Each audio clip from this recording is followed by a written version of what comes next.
नमस्कार प्यारे बच्चों, आज हम जो है आपकी हिंदी की पाठ्य पुस्तक बसंत भाग 2 में से पाठ 13 एक तिनका पढ़ेंगे। इसके कवि जो हैं अयोध्या सिंह उपाध्याय हरिओ जी हैं। यह कविता जो है उनके द्वारा लिखी गई है। बेटा, पाठ शुरू करने से पहले सबसे पहले हम जो है इस कविता से संबंधित कुछ बातें जान लेते हैं। बेटा, इस कविता के माध्यम से जो है मनुष्य को घमंड न करने की सीख दी गई है। कई बार जो है छोटी सी जो है तुच्छ सी वस्तु भी जो है मनुष्य के जो है बड़े से बड़े घमंड को तोड़कर रख देती है।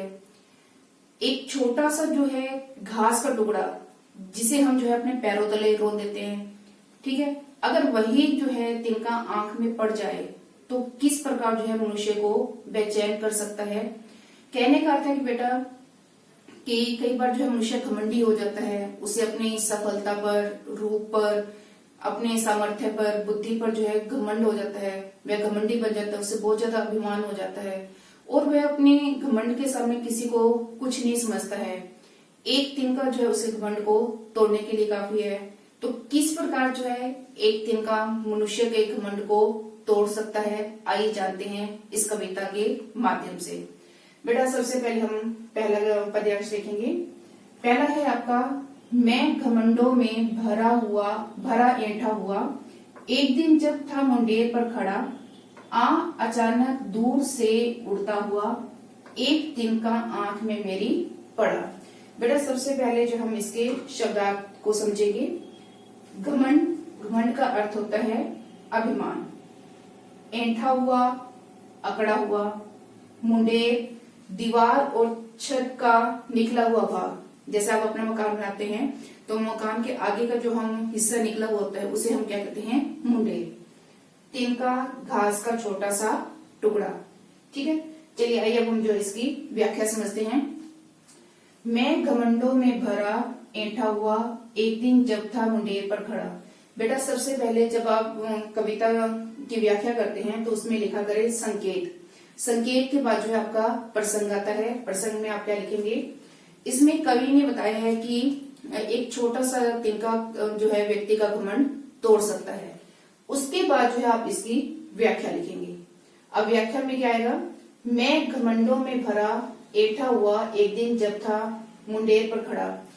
कवि ने बताया है कि एक दिन जो है वो घमंड से भरे हुए, अकड़े हुए जो है अपनी जो है घर की छत की जो है मुंडेर पर खड़े हुए थे।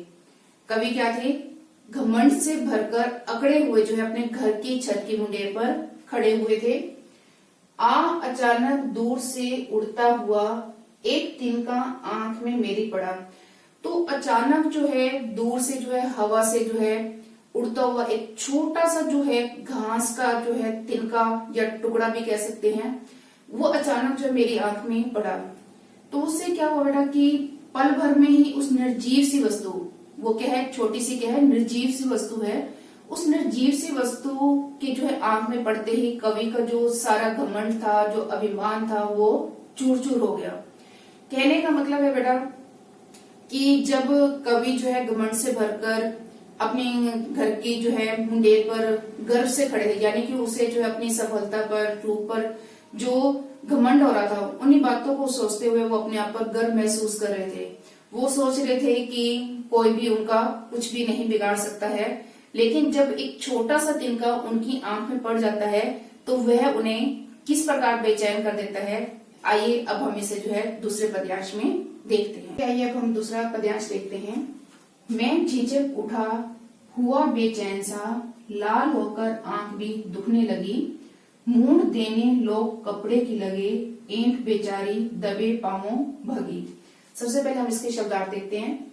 झिझकना, संकोच करना, बेचैन होना, व्याकुल होना, दुखना, कष्ट महसूस करना या दुख महसूस करना, मूंड, कपड़े का कोना, दबे पांव भाग जाना, चुपचाप भाग जाना या धीरे से चले जाना। चलिए अब हम इसकी व्याख्या देखते हैं। मैं झिझक उठा हुआ बेचैन सा, लाल होकर आंख भी दुखने लगी। सबसे पहले बेटा आप इसका प्रसंग लिखेंगे। प्रसंग में क्या लिखेंगे, इसमें जो है कवि ने आंख में तिनका पड़ने से उत्पन्न स्थिति का जो है वर्णन किया है। चलिए अब हम इसकी व्याख्या देखते हैं। मैं झिझक उठा हुआ बेचैन सा। इन पंक्तियों में कवि ने क्या बताया है कि कवि जब अभिमान से भरे हुए जो है अपने घर की छत की मुंडेर पर खड़े थे, तो जैसे ही एक छोटा सा तिनका आकर उनकी आंख में पड़ा तो उन्हें जो है कुछ भी समझ में नहीं आया और वह जो है झिझक उठे और बेचैन हो गए, यानी कि वह व्याकुल हो गए। जैसे ही उनकी आंख में तिनका आकर गिरा तो उन्हें कुछ भी समझ में नहीं आया और वह जो है व्याकुल हो उठे।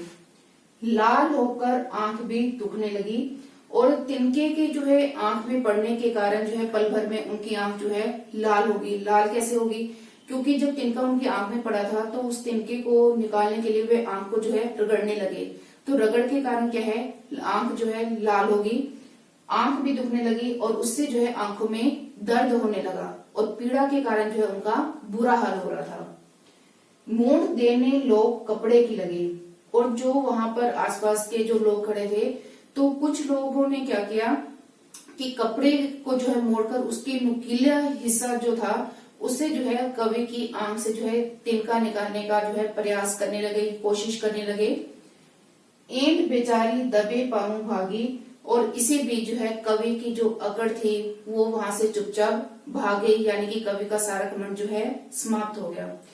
इसमें यह बताया गया बेटा कि जब कवि के मन में जो है घमंड भरे, अभिमान से भरे हुए जो है विचार आ रहे थे, और जब लोगों ने उसकी आंख से जो है कपड़े से जो है तिनका निकालने की कोशिश करने लगे तो वह विचार जो है तुरंत ही समाप्त हो गए, क्योंकि एक छोटे से तिनके ने जो है उन्हें बहुत ज्यादा परेशान कर रखा था, जिसकी वजह से वो बेचैन हो रहे थे और वह चाहते थे कि किसी भी तरह से जो है ये तिनका उनकी आंख से निकल जाए, उन्हें जो है राहत महसूस हो। तो इसलिए तो इस प्रकार जो है छोटे से तिनके ने उन्हें बहुत बेचैन कर दिया था और वह चाहते थे कि यह तिनका जल्द से जल्द उनकी आंख से निकल जाए, और इस कारण जो है उनकी जो अकड़ थी वो भी दबे पांव वहां से भागी, यानी कि चुपचाप वहां से उनकी अकड़ निकल गई। अब हम जो है तीसरा पद्यांश देखते हैं। जब किसी ढब से निकल तिनका तब समझने यो मुझे ताने दिए, एंटता तू किस लिए इतना रहा, एक तिनका है बहुत तेरे लिए। सबसे पहले हम इसके शब्दार्थ देखते हैं। ढब का अर्थ होता है तरीका या ढंग, समझ, बुद्धि, ताने देना, व्यंग्यपूर्ण चोटीली बात कहना। आइए अब हम इसकी व्याख्या देखते हैं।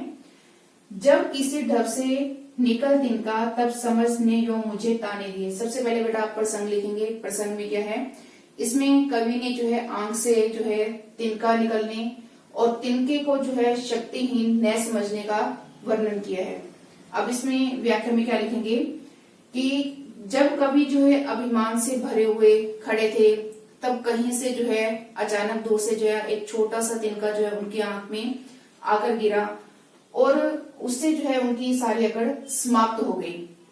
लोग जो है कपड़े को मोड़कर उसके नुकीले हिस्से से जो है आंख से तिनका निकालने की कोशिश करने लगे। जब किसी ढब से निकल तिनका, और जब वो जो है कपड़े की नुकीली नोक से जो है आंख से तिनका निकल गया तो कवि को जो है काफी राहत महसूस हुई, क्योंकि जब आंख में तिनका था तो उन्हें जो है बहुत दर्द हो रहा था, और जब कपड़े की जो है नोक से वो आंख से तिनका निकल गया तो कवि को जो है काफी राहत महसूस हुई। तब समझने यो मुझे ताने दिए। इसके बाद जो है बेटा कवि सोच में पड़ जाता है।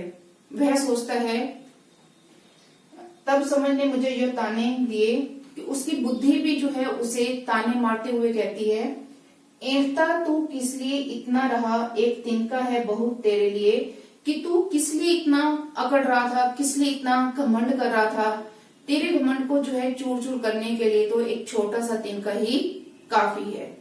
तो इस कविता के अंदर यह बताया गया कि बेटा छोटी से छोटी वस्तु का भी जो है महत्व होता है, इसलिए हमें जो है उसे कमजोर नहीं समझना चाहिए। अब बेटा इस कविता से हमें क्या सीख मिलती है, जो हमने ये कविता पढ़ी है इससे हमें क्या शिक्षा मिलती है या हमें क्या सीख मिलती है। तो इस कविता से हमें यह सीख मिलती है कि तिनके को जो है कमजोर नहीं समझना चाहिए, क्योंकि छोटा सा तिनका जो है मनुष्य के घमंड को चूर चूर कर सकता है। इसलिए जब आपको कोई भी उपलब्धि मिलती है या सफलता मिलती है तो उस पर जो है आपको घमंड नहीं करना चाहिए। क्यों? क्योंकि समय का जो पहिया है ना वो सदा जो है घूमता रहता है, यानी कि वो चलता रहता है, कभी भी हालात एक जैसे नहीं रहते हैं। ठीक है। आज जो है अगर आप शिखर पर हैं तो पल भर में आप धरातल पर भी आ सकते हैं, यानी कि जो आपके कदमों के नीचे कोई छोटी सी भी तुच्छ सी वस्तु है वो आपको पल भर में जो है शिखर से धरातल पर ला सकती है, इसलिए आपको घमंड करने से बचना चाहिए। ठीक है बेटा, आशा करती हूँ कि आपको यह कविता अच्छी प्रकार से समझ आ गई होगी। तो आपने जो है इस कविता की व्याख्या प्रसंग सहित लिखनी है। सबसे पहले बेटा आप अपनी हिंदी की उत्तर पुस्तिका में संकेत लिखेंगे, संकेत के बाद प्रसंग और प्रसंग के बाद आप व्याख्या लिखेंगे। धन्यवाद।